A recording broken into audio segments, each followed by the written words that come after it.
بسم الله الرحمن الرحيم والصلاة والسلام على أشرف المرسلين. Salam alaikum, bonjour tout le monde.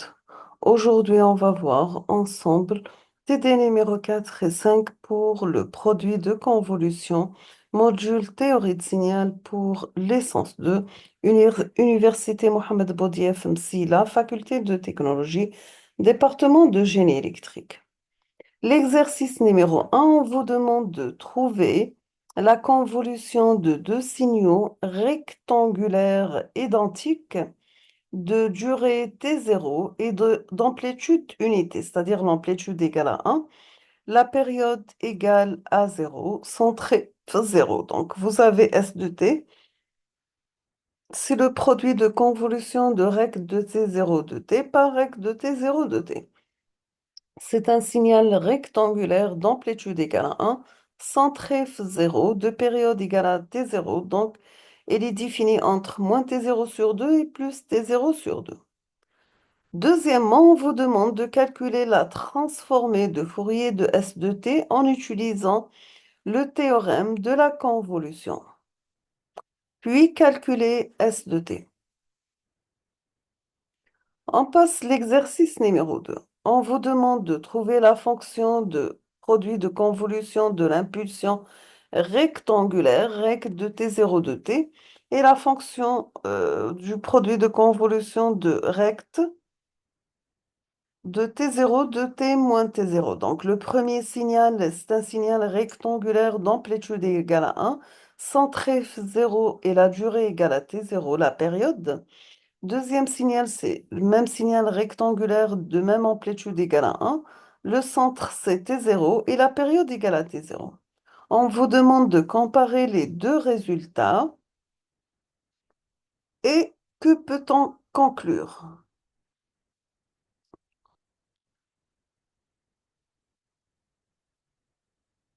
Donc, pour le FAC, c'est la fonction autocorrélation, c'est-à-dire le produit de convolution du signal avec lui-même. On passe l'exercice numéro 3. On considère la fonction x de t qui est égale exponentiellement à t par l'échelon u de t. Première question, on vous demande de calculer la fonction d'autocorrélation, c'est-à-dire calculer le produit de convolution de x de t par x de t. Deuxièmement, calculer la densité spectrale d'énergie. Sachant que la densité spectrale d'énergie, c'est la transformée de Fourier de la fonction d'autocorrélation. On passe l'exercice numéro 4. Donc, soit un système donné par le schéma bloc suivant. L'entrée E de t, la réponse impulsion S et H de t, la sortie c'est S de t. Tels que E de t et H de t sont donnés par la figure suivante. E de t, c'est un signal triangulaire défini entre 1 et 2, d'amplitude max égale à 1. H de t, c'est une fonction porte centrée 2,5, de hauteur égale à 1,5, la période égale à 2. Première question, sur quel intervalle de temps Sur quel intervalle de temps S de t sera-t-elle différente de 0? Sur quel intervalle de temps S de t sera-t-elle différente de 0? Deuxième question, à quel instant S de t atteindra-t-elle son maximum? À quel instant S de t atteindra-t-elle son maximum? Troisième question, évaluer S de t qui est égal à un produit de convolution entre l'entrée E de t avec H de t. On termine avec l'exercice numéro 5, donc soit le signal rampe E de t qui est égal à t, qui doit traverser un amplificateur de gain K. La première question, on vous demande de calculer le signal de sortie de l'amplificateur. Premièrement, par le calcul du produit de convolution.